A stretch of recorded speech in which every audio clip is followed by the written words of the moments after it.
Bab 3324 palsu.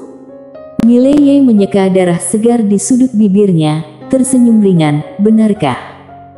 Raja Dosa tertawa, benar.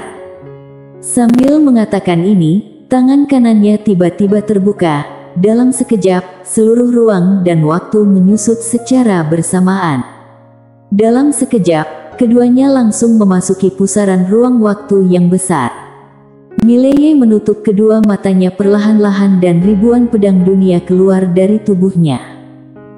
Pada saat yang sama, mata Raja Dosa berkilauan dengan kekejaman, hancurkan. Setelah suara itu terdengar, seluruh pusaran ruang waktu langsung terbakar. Mileye tiba-tiba membuka matanya, bongkar. Suara itu terdengar dan pedang biru gaib di tangannya tiba-tiba terbang keluar. Bersamaan dengannya, puluhan juta pedang dunia juga terbang keluar. Set. Di dalam arena, pusaran ruang waktu langsung terkoyak. Pada saat itu, Raja Dosa tiba-tiba berubah menjadi bayangan dan menghilang dari tempatnya, lalu melepaskan pukulan tinjuan penghancur gunung ke arah pedang biru gaib. Tabrakan keras. Dengan suara keras, pedang biru gaib bergetar hebat. Cahaya pedang yang terbentuk dari ribuan pedang dunia tiba-tiba cekung, membentuk pola seperti dasar panci. Retakan. Tangan kanan Raja Dosa tiba-tiba retak lagi dan darah semprot keluar. Dengan kekejaman di matanya, Raja Dosa melolong marah, lalu tangan kanannya berputar sekali lagi. Dengan suara ledakan, lengan kanannya hancur, tetapi pada saat pecahnya, kekuatan yang mengerikan meluap keluar. Berderak. Pedang biru gaib bergetar hebat, sementara ribuan pedang dunia di belakangnya seketika mundur puluhan ribu kaki. Di depannya, Mileye mengembangkan telapak tangannya, dan banyak pedang dunia akhirnya seperti air pasang mengalir kembali ke telapak tangannya, akhirnya berkumpul menjadi satu pedang. Pada saat berikutnya, tiba-tiba dia menghilang dari tempat asalnya. Mata Raja Dosa tiba-tiba menyipit, tangan kirinya tiba-tiba terhampar dan kekuatan hitam yang mengerikan memancar keluar. Benteng pertahanan. Dengan ledakan keras. Seiring dengan serangan pedang dari Mileye, cahaya hitam di depannya langsung terbelah, dan kekuatan yang kuat seketika memaksa Raja Dosa mundur puluhan ribu depa. Saat Raja Dosa baru saja berhenti, tiba-tiba cahaya pedang muncul. Matanya berkedip-kedip, tiba-tiba, dia langsung berubah menjadi banyak bayangan. Dentuman.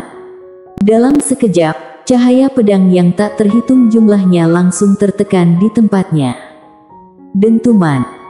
Dengan suara ledakan yang menggema, Mileye terus mundur puluhan ribu alun bersama pedangnya. Sementara itu, bayangan tak terhitung jumlahnya tiba-tiba kembali ke dalam tubuh Raja Dosa. Wajah Raja Dosa tiba-tiba pucat. Di kejauhan, Mileye mengusap darah segar di sudut mulutnya, kemudian tersenyum ringan. Raja Dosa, apakah penggunaan jurus besar ini tidak terlalu menguras? Raja Dosa menatap Mileye, memang agak besar, tetapi masih bisa menahan. Mileye menatap Raja Dosa, tersenyum tipis, baiklah, mari kita lanjutkan. Suara itu belum selesai, tiba-tiba dia berubah menjadi sinar pedang dan menghilang dari tempatnya. Raja Dosa mengerutkan matanya, pada detik berikutnya, ribuan bayangan tiba-tiba meledak keluar dari tubuhnya. Grogi. Seiring dengan suara pedang yang bergemuruh, sebuah sinar pedang setinggi air terjun tiba-tiba menyapu turun dari langit. Dentuman. Seiring dengan dentuman yang menggema, Mileye dan Raja Dosa secara bersamaan terpental, namun ketika Raja Dosa berhenti, wajahnya semakin pucat. Tubuhnya telah terbelah dan darah segar terus mengalir. Melihat pemandangan ini, wajah para roh dewa di sampingnya tiba-tiba menjadi sangat suram. Raja Dosa tidak mampu menahan kultivator pedang muda ini. Mata Mileye perlahan terpejam dan darah segar juga mengalir dari sudut mulutnya. Serangan besar Raja Dosa sungguh kuat. Mileye mengangkat kepala untuk melihat Raja Dosa dan pada saat itu, tubuh fisik Raja Dosa tiba-tiba terbelah perlahan, kemudian menghilang, hanya tinggal jiwa. Tidak bisa bertahan lagi. Mileye sedikit terkejut, lalu bersiap untuk bertindak, tetapi pada saat itu, Raja Dosa tiba-tiba meluncur ke puncak gunung. Kabur. Mileye menyipitkan matanya dan segera berubah menjadi sinar pedang untuk mengejar. Pada saat yang bersamaan, sinar pedang tiba-tiba datang dari samping. Mileye mengerutkan kening, menoleh untuk melihat dan orang yang datang untuk membunuh adalah seorang wanita berkulit putih. Mileye berhenti, tanpa bertahan atau melawan. Membiarkan pedang itu menembus di antara matanya. Dentuman. Dalam sekejap, Mileye langsung menyerap pedang itu. Melihat pemandangan ini, mata pria berpakaian putih tiba-tiba menyusut. Dia mencoba mundur, tetapi sudah terlambat. Sebuah sinar pedang langsung membelah tubuhnya. Dentuman. Dalam sekejap, wanita berpakaian putih itu langsung terpental puluhan ribu alun, dan begitu dia berhenti, sebilah pedang langsung menembus di antara matanya. Mata wanita berpakaian putih itu menyusut tiba-tiba dan seluruh tubuhnya membeku di tempat. Mileye melihat dengan dingin ke wanita berpakaian putih itu. Bibirnya tersenyum merendahkan, mengeluarkan pedang di depanku. Apakah kamu pantas? Setiap orang. Wanita itu menatap Mileye, bagaimana mungkin? Mileye tidak bicara banyak, mengangkat telapak tangannya dan pedang biru gaib bergetar keras, siap menelan jiwa wanita berpakaian putih itu. Namun, pada saat itu, pria berjubah merah tiba-tiba muncul di depan wanita berpakaian putih dan dengan tangan kanannya, dia dengan keras memukul di antara mata wanita berpakaian putih. Dentuman. Jiwa wanita berpakaian putih itu langsung hancur, tapi pecahannya langsung diambil olehnya. Mileye mengerutkan kening. Pria berjubah merah berbalik dan melihat ke Mileye, baru saja hendak berbicara, tetapi Mileye langsung menyerang dengan pedang. Sial! Sehelai cahaya pedang menusuk, pria berjubah merah itu melintas kilatan dingin di matanya. Dia melambai dengan anggun, dan sekelumit cahaya merah meletus, tapi pada saat berikutnya, seluruh tubuhnya langsung terpental puluhan ribu depa. Di udara, Mileye hendak melancarkan serangan sekali lagi, tetapi pada saat itu, puluhan hembusan nafas kuat langsung mengunci dirinya.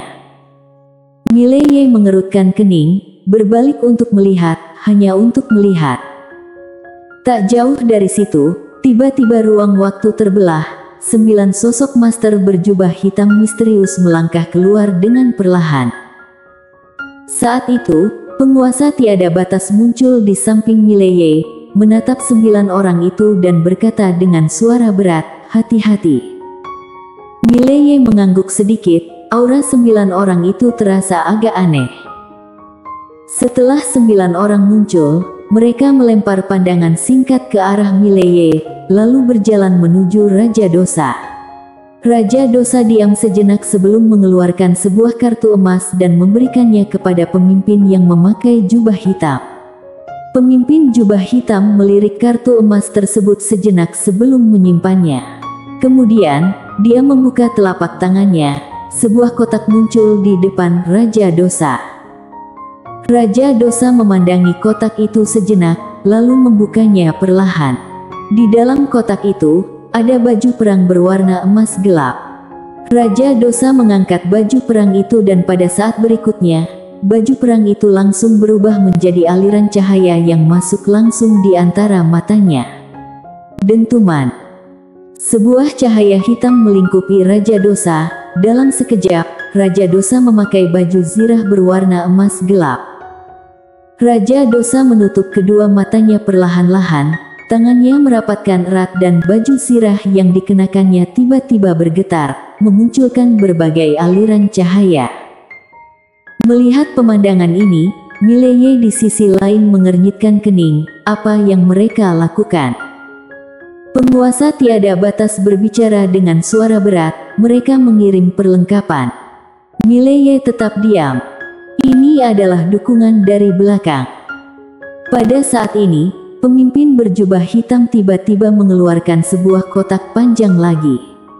Dia membuka kotak tersebut dan di dalamnya terdapat sebilah pedang panjang, dengan panjang 3 kaki dan lebar 3 jari, seluruhnya berwarna emas gelap. Raja Dosa mengangkat pedang panjang itu. Saat dia meraih gagangnya, pedang panjang itu tiba-tiba bergetar keras. Sebuah aliran cahaya pedang Tao langsung menusuk ke langit palsu. Dalam sekejap, seluruh langit dipecah oleh sinar pedang tersebut, sangat menakutkan. Melihat pemandangan ini, penguasa tanpa batas langsung terkejut. Orang ini tidak cukup kuat, dia menggunakan peralatan untuk menutupi kekurangannya. Mileye memandang Raja Dosa, tetapi tetap diam. Dia bisa merasakan bahwa kekuatan Raja Dosa telah meningkat secara signifikan. Pada saat yang sama, Raja Dosa tiba-tiba menatap Mileye. Dia melangkah perlahan ke arahnya dan sebuah momen ketakutan dari momentum pisau langsung menghantam Mileye. Mileye tetap tenang seperti air. Raja Dosa menatap Mileye, tersenyum nakal. Mileye, kamu pikir hanya kamu yang punya peralatan? Aku juga punya. Ayo rasakan kekuatan dari berantas dewa ini. Pada saat itu, Mileye tiba-tiba menghilang dari tempatnya. Raja Dosa menyipitkan mata dan dengan kedua tangannya memegang kuat pedangnya, dia melancarkan serangan memotong ke depan. Sial! Dentuman! Dengan kilatan sinar pedang dan sinar pisau meletup, keduanya secara bersamaan terpental mundur dan dalam mundur itu, keduanya melangkah puluhan ribu alun. Ketika Raja Dosa berhenti, dia yang awalnya ingin melanjutkan serangannya, tiba-tiba menunduk untuk melihat pedangnya dan dia kaget melihat adanya celah besar di pedangnya. Terkena serangan dari pedang biru gaib. Melihat pemandangan ini, wajah Raja Dosa langsung berubah drastis. Dia dengan marah memalingkan wajahnya ke arah pemimpin berjubah hitam dan dengan amarah berkata, "Sialan, kalian menjual barang palsu." Semua orang bersambung.